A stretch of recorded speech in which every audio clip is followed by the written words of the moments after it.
My name is Rachel Carter. I'm 34 years old, and I make my living as a digital content creator here in Portland, Oregon. People see the polished videos, the brand deals, the lifestyle, and they think I've had it easy. But the truth is, the biggest turning point of my life came on a day that should have been the happiest, my wedding day. I'll never forget standing in front of a mirror in my ivory gown, heart pounding with nerves and joy, expecting to see my parents and my brother sitting proudly in the audience. Instead, when I walked down the aisle, their seats were empty. No excuse, no phone call, no text message, just silence. That was the moment I realized how invisible I had always been to them. Sit back, relax, and stay with me until the very end of this story. If you've ever felt overlooked by the people who were supposed to love you the most, then you're going to understand every word of what I'm about to share.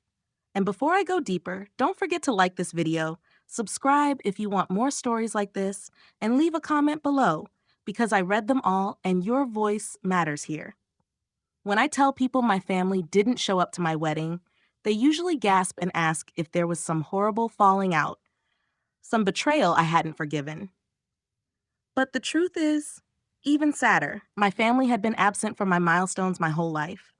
My brother was always the star, the one who got the cheers, the parties, the recognition. I was the one left waiting for someone to notice me.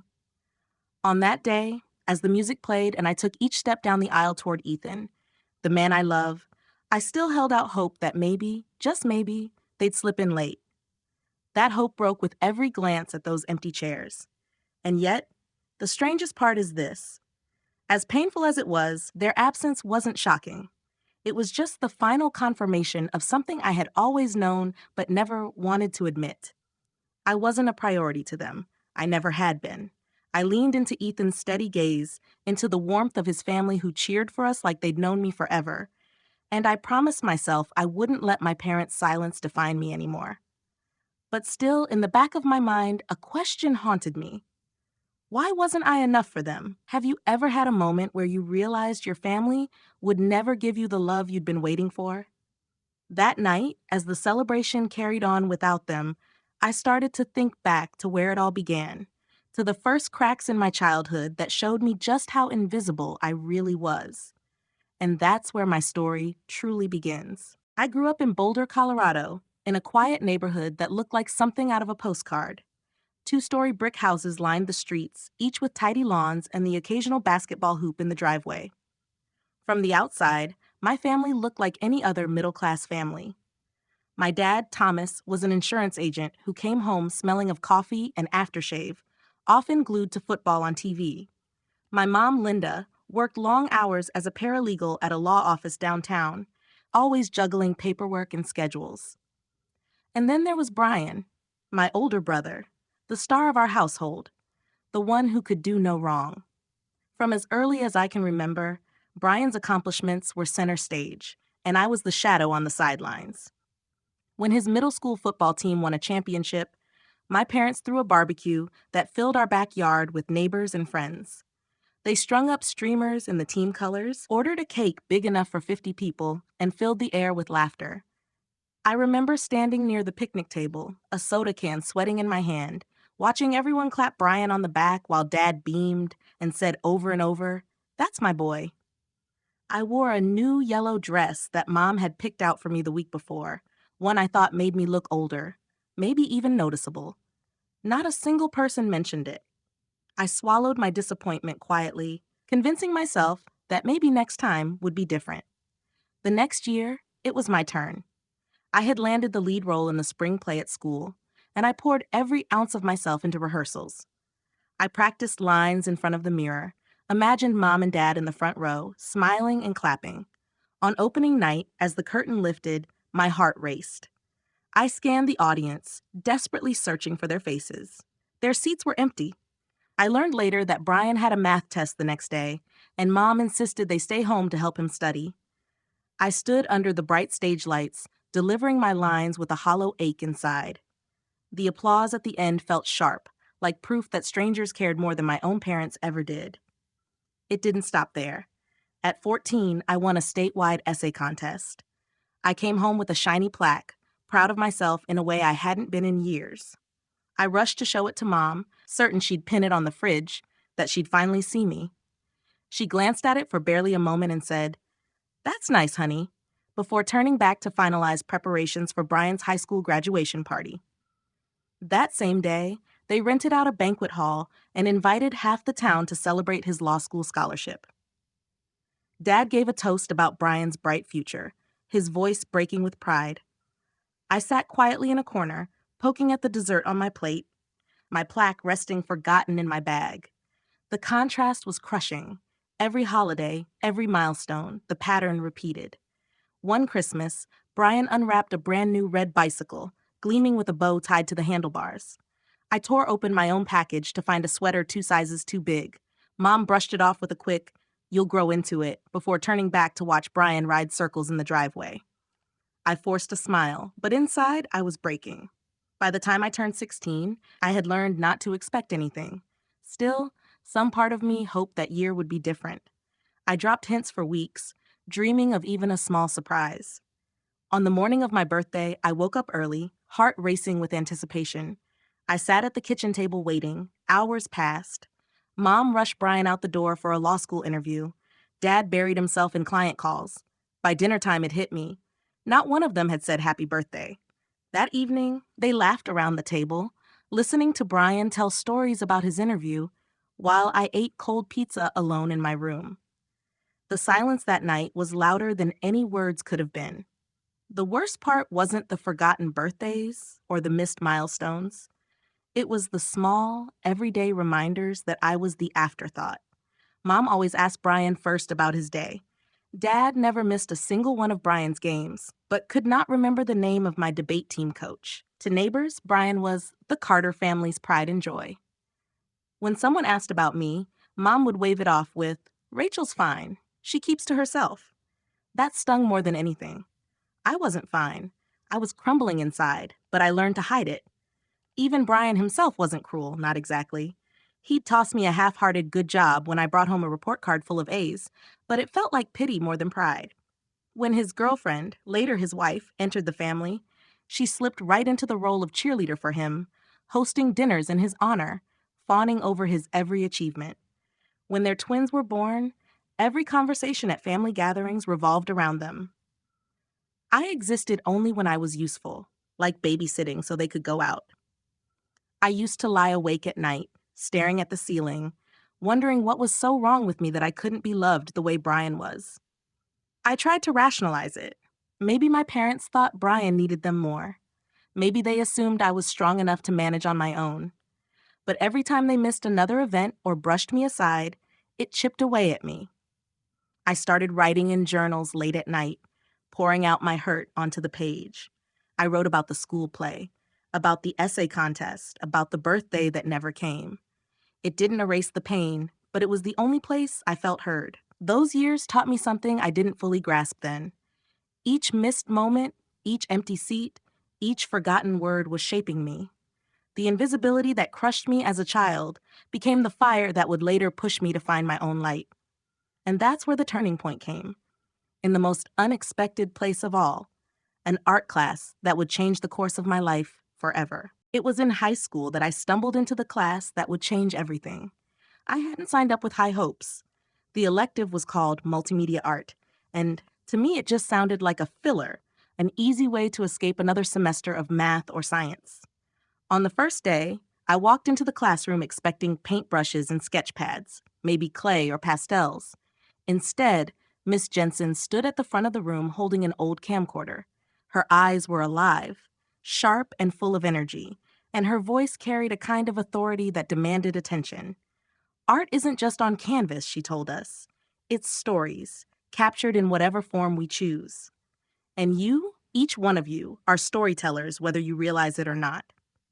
Something about those words lit a spark inside me. I had always been the quiet kid, the one who lived in the background, watching others be celebrated while I faded into silence. But this idea that I could tell stories, that I could make people see the world through my eyes, struck me in a way nothing else had. We began with simple assignments. Miss Jensen asked us to capture a feeling in less than 3 minutes of video.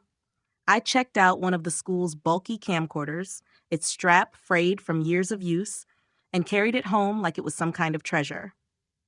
That weekend, while Brian went off to football practice and my parents busied themselves with his schedules, I wandered through town with the camera.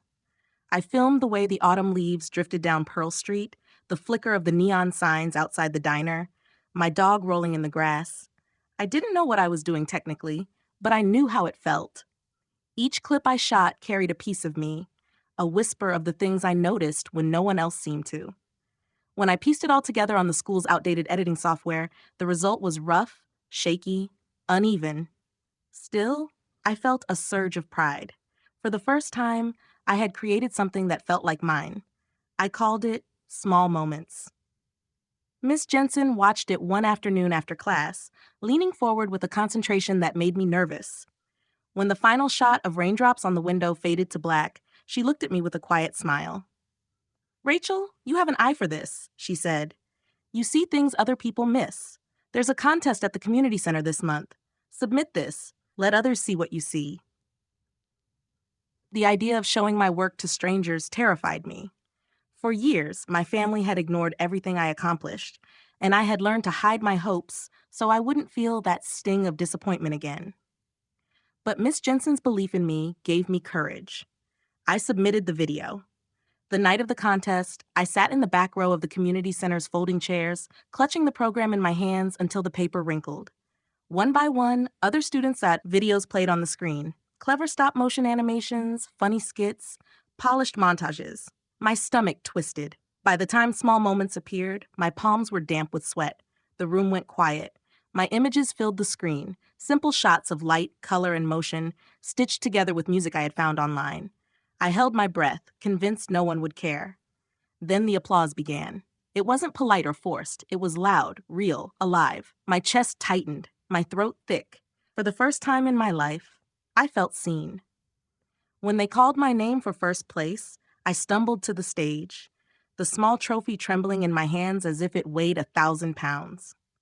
Walking home that night, the streets lit by the glow of the street lamps, I thought about how I had wanted to look into the crowd and see my parents smiling back at me. But the seats they would have filled had been empty. They hadn't bothered to come. And yet, the cheers of strangers had given me something my family never had: recognition, validation, the sense that maybe I mattered after all. The next morning, I placed the trophy on my dresser, where it stood among forgotten ribbons and certificates my parents had never displayed. At breakfast, I tried to share my excitement, but Mom barely glanced at it before asking Brian about his mock trial win. Dad didn't even look up from his newspaper. Brian smirked and said, "Good job, I guess," before leaving to meet his friends. Their indifference stung, but for once it didn't crush me completely. I had heard applause that wasn't theirs, and it echoed louder than their silence. That was the moment something shifted inside me. If my family refused to see me, then I would find people who did. I went back to my room, opened my laptop, and created a YouTube account. I called it Rachel's Lens. I uploaded small moments, not expecting much, maybe 10 views if I was lucky. By the end of the week, it had 100. Comments trickled in. "This feels like home. You made me see beauty in the little things." I read those words over and over, my chest swelling with a warmth I had never felt before. Strangers were connecting with me in a way my own family never had. Each video I made after that became a piece of my healing. Filming kids laughing at a bus stop, the chaos of a street fair, or the soft stillness of snow falling on the Flatirons gave me a way to capture emotions too big to say out loud. Editing them late into the night became my escape, my therapy, my way of carving out a place where I mattered. I didn't know where it would lead, but I knew I wasn't stopping. That tiny spark in Miss Jensen's classroom had grown into a fire.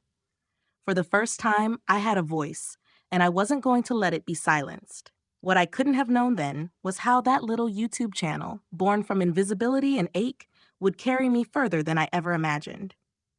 College was coming, and with it, a chance to prove myself on a much bigger stage, and I was ready to take it. When I got the acceptance letter from the University of Colorado Boulder, I remember clutching it so tightly the paper wrinkled in my hands. It was more than an opportunity. It was a chance to step out of the shadows that had followed me through childhood and finally prove I could stand on my own.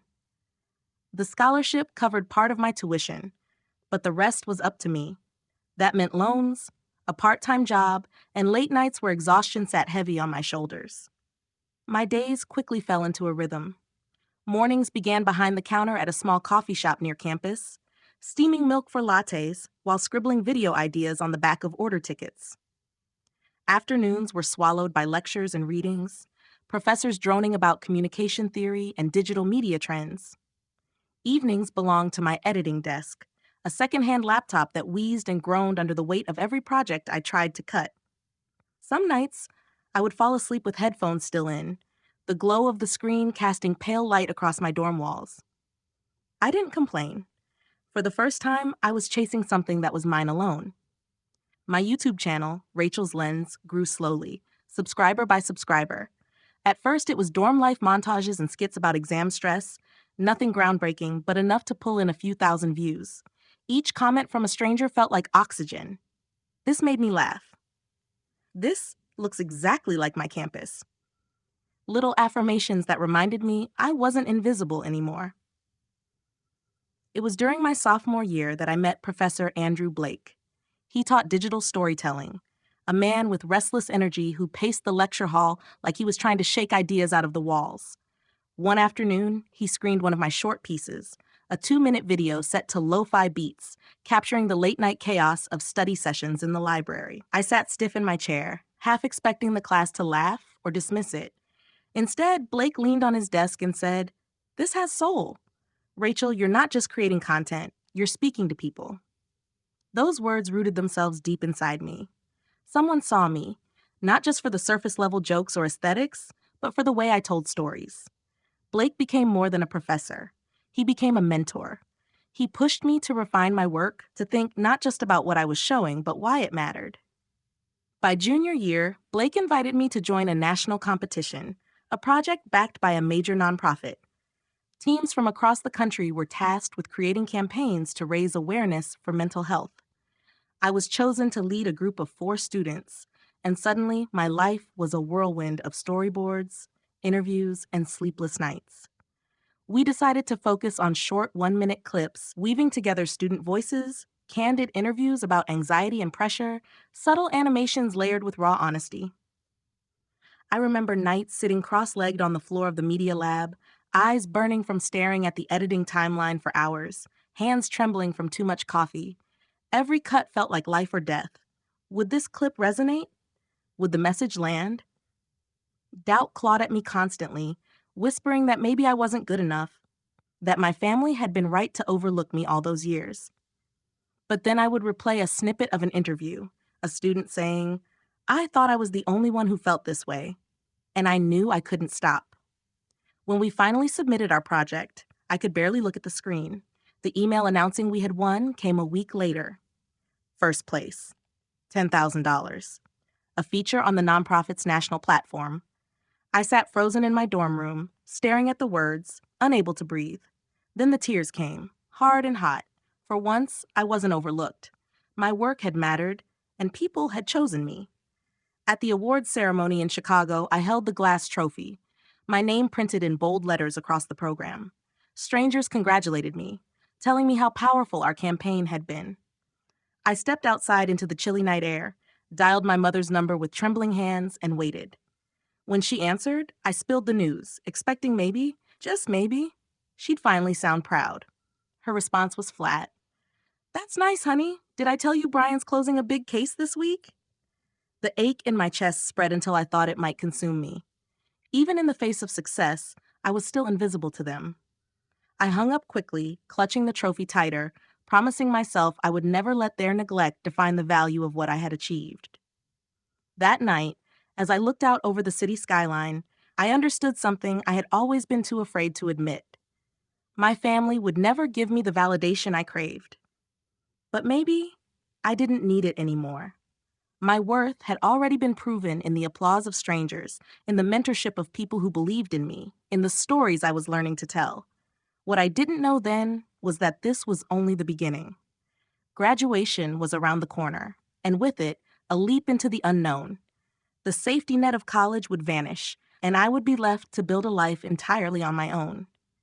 I had no idea just how much grit it would take, or how far those sleepless nights would eventually carry me. After graduation, I packed everything I owned into the back of my old car and drove to Portland with more student debt than savings, and nothing but a secondhand camera and a stubborn belief that I could build something from nothing. The city felt enormous, alive with possibility, but also merciless. Rent drained me faster than I could earn it, and there were nights I ate ramen in the glow of my laptop while editing videos for free just to get my name out there. I started small: cafes, yoga studios, local boutiques, any business willing to let me shoot a short promo. I'd lug my tripod through rain-soaked sidewalks, film lattes steaming against foggy windows, capture shop owners smiling nervously in front of their merchandise. I'd stay up until sunrise, cutting together clips, layering in music, polishing every frame until I thought it might catch someone's attention. Most of the time, I barely made enough to cover gas. Still, I kept going. Every rejection stung. I can still hear the dismissive tones. "We'll think about it. We're not looking for video work right now." Sometimes I would sit in my car afterward with tears burning in my eyes, wondering if I had made a huge mistake. But something deep inside me whispered that I couldn't stop. I had spent too long being overlooked, and this was my chance to be seen on my own terms. The turning point came at a tech conference in Portland. I didn't even have a ticket, just a borrowed badge from a friend who couldn't make it. I slipped inside, heart pounding, clutching a portfolio of my best work. I approached a woman in a tailored navy blazer who radiated authority and sharpness. Her name was Sophia Martinez, an investor known for backing unconventional startups. With trembling hands, I handed her my portfolio. She flipped through my slides quickly, her expression unreadable. "This is raw," she finally said, her eyes narrowing. "But there's something here. Your work cuts through the noise." She looked up at me, and for the first time in years, I felt seen. "You need resources? You need a team. Let's build something." I walked away from that conversation with a $200,000 investment and a promise to myself that I wouldn't waste it. That was the birth of Bright Frame Studio. The early days were brutal. I worked out of a cramped co-working space that smelled of burnt coffee and printer ink. I hired 2 interns who were just as hungry as I was, paying them barely enough, but convincing them that we were on the edge of something big. We hustled day and night, pitching local businesses, knocking on doors, creating videos that made people stop scrolling for just a second longer. Slowly, momentum built. A bakery's online orders doubled after one of our clips went viral. A small tech startup landed new investors because of a campaign we crafted. The word spread. Soon, bigger clients came calling. Restaurants with national recognition, tech firms, even a major retailer that wanted to capture a younger audience through short-form video. Our office buzzed with energy. I remember walking in one morning to see my tiny team hunched over laptops, music blasting, storyboard sketches taped to the walls. My chest swelled with pride. I had built this. From scraps, from doubt, from nights where I thought I couldn't do it. Bright Frame had become more than a company. It was proof that I wasn't invisible anymore. 3 years in, we had over 1 million followers across platforms. Our revenue soared into 7 figures. Then came the offer that would change everything. A major media company approached me with a buyout deal. They wanted our expertise, our voice, our edge. For months, I agonized over the decision, lying awake at night with spreadsheets spread across the bed, torn between fear and possibility. In the end, I signed. The number on that contract made my head spin. $20 million. I'll never forget the day the wire transfer hit my account. I stared at the screen in disbelief, my hands shaking. I had done it. Against every obstacle, every ounce of doubt, I had created something worth millions. The weight of my student debt evaporated in an instant. The years of being ignored, of begging for approval from people who never saw me, suddenly felt like fuel I had turned into fire. For a moment, I thought about calling my parents. I imagined telling them about the deal, about the empire I had built from nothing, hoping to finally hear the words I had longed for my entire life. "We're proud of you." But then I remembered the silence on my wedding day, the empty chairs, the way every achievement had been overshadowed by Brian's spotlight. I closed my phone and let the moment belong to me alone. What I couldn't have predicted was that success, as sweet as it was, wouldn't be the end of my story. Because while I had proven myself to the world, life was about to hand me something even more powerful than a contract or a bank balance.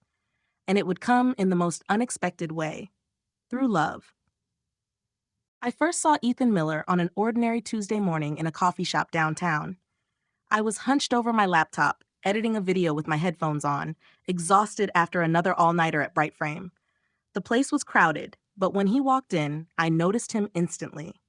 He had a quiet confidence about him, the kind of presence that drew people in without trying. He ordered a black coffee, no sugar, no cream, and when he turned to find a seat, his eyes met mine. Normally, I avoided small talk when I was working, but something about him made me pause. He smiled, gestured toward the empty chair across from me, and asked if it was taken. I shook my head, and just like that, a stranger became a conversation I didn't want to end. He was a mechanical engineer, steady and grounded, the kind of person who believed in problem solving and precision. I told him about my work, half expecting the usual glazed over reaction, but instead he leaned in, genuinely curious. We talked about the relentless rain in Portland, the strange beauty of the city, and before I knew it, 2 hours had passed. From that day on, Ethan became part of my world. At first, it was coffee runs and short dinners squeezed between deadlines, but soon he was showing up with takeout when he knew I'd forgotten to eat or staying up late to keep me company while I edited. He never tried to fix me or outshine me. He simply stood beside me, steady as a lighthouse in the storm. The deeper we grew, the more I noticed the contrast between his family and mine. When he invited me over for Sunday dinners, his parents welcomed me with open arms, insisting I sit at the head of the table as if I had always belonged there. His mom would pack leftovers for me, his dad would ask about my projects with genuine interest, and his sister would text me silly memes in the middle of the week. The warmth was overwhelming. I had spent so long craving scraps of acknowledgement from my own parents, and suddenly I was being embraced without having to earn it. It was like breathing air I didn't know I had been suffocating without. A year later, Ethan proposed. There was no grand spectacle, no elaborate setup, just the two of us sitting on a bench overlooking the Willamette River, the water glistening in the late afternoon sun. He pulled a small box from his pocket, his hand steady as he opened it. "Rachel," he said softly, "you're my home. Will you marry me?" I remember the way my heart raced, how the world seemed to blur except for his eyes locked on mine. I said yes, and he slipped the ring on my finger, simple and perfect. For the first time in my life, I felt chosen, not as an afterthought, not as a backup, but as someone's first choice. Planning the wedding was a whirlwind. I chose a garden venue strung with lights, something intimate and magical. Ethan's family threw themselves into preparations with enthusiasm that both thrilled me and broke me a little. Because while they folded napkins and curated playlists, I found myself holding on to a fragile hope that my own parents might finally show up. I mailed the invitations, called my mother to tell her the date, and waited for her to promise she would be there. Instead, she paused before saying, "We'll try, Rachel. Brian has a big case coming up." I swallowed the knot in my throat and pretended it didn't matter. But deep down, I prayed they'd surprise me. On the day of the wedding, I stood in front of the mirror in my ivory gown, hands trembling. Ethan's mother adjusted my veil, her eyes shining with pride, while his sister fussed over the flowers in my hair. I tried to ignore the gnawing fear that the seats reserved for my family would remain empty. As the music swelled and I walked down the aisle, Ethan's gaze locked onto mine, steady and full of love. For a brief moment, it was perfect. Then, out of the corner of my eye, I glanced at those seats, empty. The final confirmation of what I had always known but never wanted to accept. They weren't coming. I smiled through tears, clutching Ethan's hands as we exchanged vows. His family cheered, their voices loud and joyous, filling the void left by my parents' silence. Afterward, at the reception, his father raised a glass and said, "To Rachel and Ethan, to love, to family, to the ones who show up." My throat tightened, and I nearly broke. Their warmth was everything I had ever wanted, yet the absence of my own parents cut deep, sharper than I could admit out loud. That night, as the celebration faded and Ethan held me close, I realized something profound. I had spent my whole life trying to earn my parents' love, believing that if I achieved enough, they'd finally see me. But love isn't something you should have to beg for. It's given freely, like the way Ethan looked at me, like the way his family welcomed me without hesitation. Still, even as I embraced this newfound sense of belonging, a shadow lingered. Because no matter how much I tried to bury it, the pain of their absence would not let me go. And that pain would come roaring back years later, when something as simple as a photo of my new car would drag my family back into my life in a way I never expected. Buying that car was more than a splurge. It was a declaration. For years, I had walked past glossy showrooms, pressing my hand against the glass, imagining what it would feel like to sit behind the wheel of something sleek and powerful that I had earned on my own. When the deal for Bright Frame closed and $20 million landed in my account, I promised myself one indulgence: a Tesla Model S, midnight blue, fully loaded. $130,000 of proof that I had risen above everything that was meant to hold me back. The day it was delivered, I stood in the driveway with Ethan, watching the truck pull up. My chest buzzed with anticipation, my stomach tight with disbelief. The driver lowered the car onto the pavement and handed me the keys. I slid into the driver's seat, the leather smooth under my fingertips, the dashboard lighting up like a spaceship. I pressed the accelerator and the car whispered forward, silent but powerful.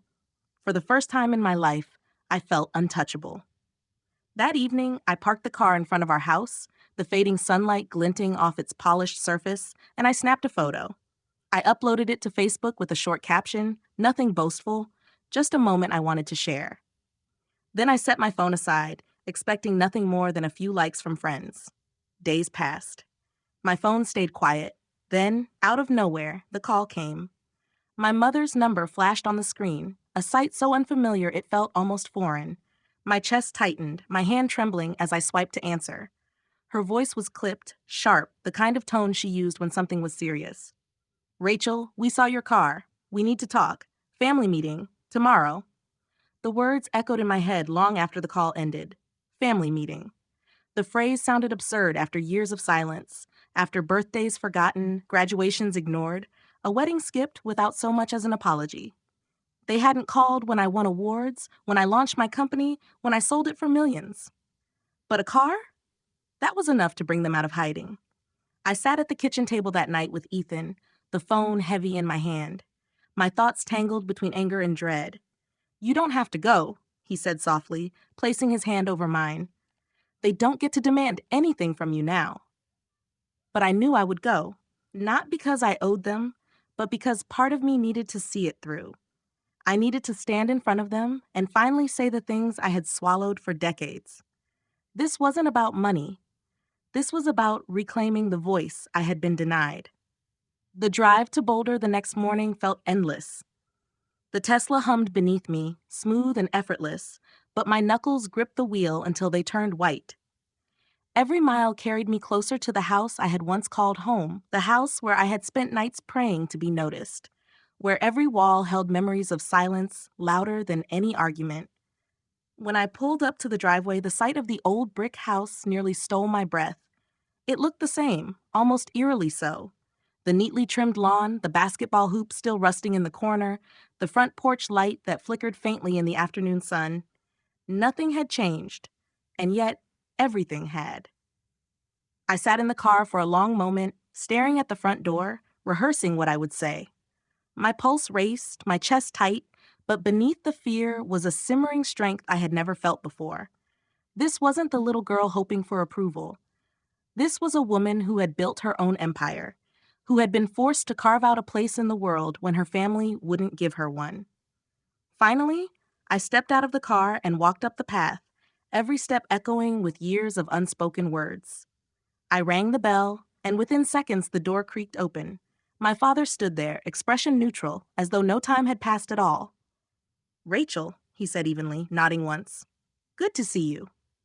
Inside, the house smelled the same, a mix of coffee and lemon polish. My mother was in the living room, setting out coffee mugs as if this were any ordinary afternoon. Brian sat on the couch, scrolling his phone, barely glancing up when I entered. No hugs, no warmth, just a heavy air thick with tension, as though we were all holding our breath. We gathered around the dining table, the same table where I had once sat in silence while Brian's achievements were celebrated and mine ignored. I folded my hands in my lap, steadying myself, waiting for them to speak. My mother cleared her throat, her voice too bright, too practiced. "Rachel, you've done well. That car is impressive." I nodded slowly, my heart pounding, knowing the real reason for this meeting was about to reveal itself. My brother leaned forward, his eyes sharp, his tone blunt. "Ella and Mason are getting ready for college," he said. "Tuition is steep. You've got the means now. We need your help." And there it was.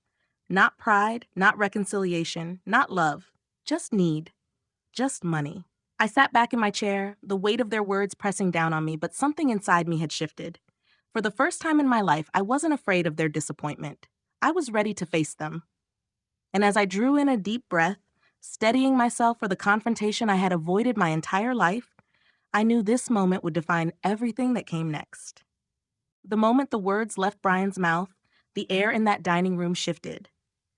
It was as though all the years of silence, all the moments they had ignored me, condensed into this single request.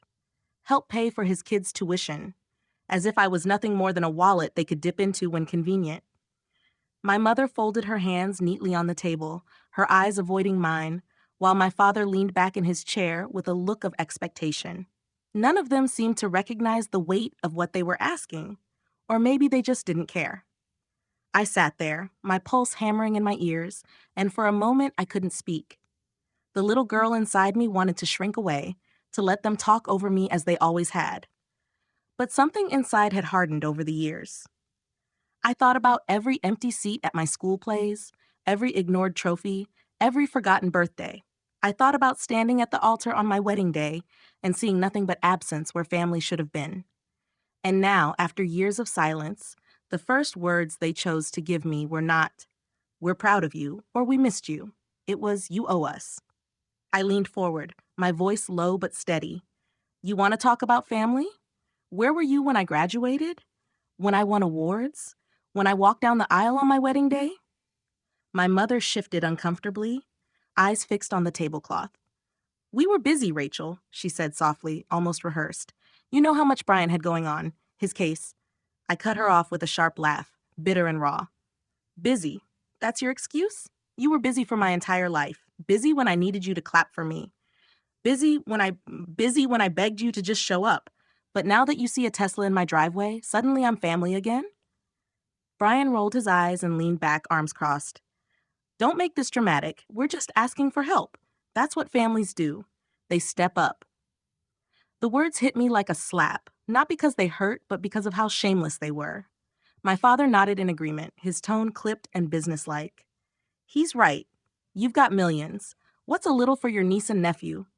Something inside me snapped then, but it wasn't anger. It was clarity. For the first time, I realized I didn't need their validation anymore. I had been carrying the wound of their neglect like a chain around my neck, but at that table, I felt it start to break. I took a slow breath, reached into my bag, and pulled out a folder I had prepared days earlier after my mother's call. I slid it across the table. My father's brows furrowed as he flipped it open. Inside was the press release already sent to local news outlets. My donation of $16 million to a children's education foundation, a scholarship fund for kids who had been overlooked, kids who had been told they were invisible. "This," I said, my voice firm, "is what family means to me. Helping people who never had a chance, not rewarding people who ignored me until they saw dollar signs." The silence that followed was suffocating. My mother's hands trembled as she read the document. "16 million?" she whispered, her voice breaking. My father's face reddened, his jaw tight with fury. Brian slammed his palm on the table, rattling the mugs of untouched coffee. "That money could have set my kids up for life. How could you throw it away on strangers?" I met his eyes without flinching. "They're not strangers. They're kids who deserve the chance I never got. And you had every chance to be my family. You chose not to. Now you want to guilt me into paying for your mistakes. I won't do it." My mother finally looked up at me, her face crumpled, desperation flickering in her eyes. "Rachel, Wait, we're sorry. We didn't realize how much we hurt you. The words almost pierced me, almost made me falter. For a second, I wanted to believe her, to cling to the apology I'd been craving my whole life. But then the memories washed over me, the phone calls unanswered, the events skipped, the hollow birthdays. I shook my head. You knew. You just didn't care. I pushed my chair back, the legs scraping against the floor with a screech that cut through the silence. I stood, my hands trembling but my voice steady. I built my life without you. I don't need you now. As I turned toward the door, Brian muttered under his breath, selfish. The word hung in the air, ugly and untrue. I paused, glancing back at him, my eyes sharp. You want to call me selfish? I spent my entire life trying to be enough for you, for Mom, for Dad. And I was never enough. But I am enough now, and I'm done begging you to see it. I walked out, the weight of decades pressing against my chest, but with every step I felt lighter. For once, I wasn't running from their neglect. I was walking into my own freedom. As I stepped outside, the air felt different, crisp and clean, as though the world itself had shifted. The door closed behind me with a finality that told me there was no going back. My heart pounded, not with fear, but with the strange relief of release. What I didn't yet know was that the fallout from that confrontation would ripple through all of us, unraveling the fragile fabric of the family I had once clung to and forcing me to decide how much of them, if any, I would carry into the life I was building. When I left my parents' house that day, the cold Boulder air hit me like a wall. I remember gripping the steering wheel of my Tesla so tightly my knuckles turned white, the silence inside the car pressing down on me heavier than the words we had just exchanged. My hands trembled as I pulled out of the driveway, and for a moment I wasn't sure if I was shaking from anger or grief. I had finally said everything I had buried for years, everything I had once written in journals late at night. I thought it would feel like victory. Instead, it felt like the ground had shifted beneath me, leaving me unsure if I had truly freed myself or simply torn the last fragile threads that connected me to them. Back in Portland, I tried to go about my routine, but the confrontation replayed in my mind constantly, like a film loop I couldn't turn off. My mother's trembling hands, my father's cold stare, Brian's voice calling me selfish. At night, I lay awake next to Ethan, staring at the ceiling, replaying each word until it made me sick. Ethan would reach for my hand, grounding me, reminding me with his steady voice that I didn't owe them anything. Rachel, you've carried their neglect long enough. You did what you had to do. But the guilt lingered. News traveled quickly.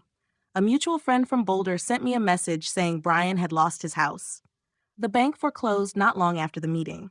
My niece and nephew had to move into a smaller apartment with him. My parents, who had once spoken casually about early retirement, were now working extra shifts and taking side jobs to cover their bills. Part of me wanted to feel triumphant, as though karma had finally arrived, but instead, a heavy sadness pressed on my chest. I thought of Ella and Mason, my niece and nephew, caught in the wreckage of choices that weren't theirs. I remembered babysitting them when they were little, how they used to curl up in my lap with picture books, and the guilt clawed at me. But then I reminded myself that I had reached out for years, offered them love, gifts, invitations. Every gesture had been brushed aside. I couldn't rescue them now without losing myself again. One evening, I sat on the porch with Ethan, the night air cool, the hum of the city faint in the distance. I told him everything, my voice breaking. What if I abandoned them? What if I turned into the same kind of person they were to me? He took my hand firmly, his thumb brushing across my knuckles. No, you didn't abandon them. They abandoned you a long time ago. You're not responsible for fixing what they broke. His words cut through me, painful in their truth.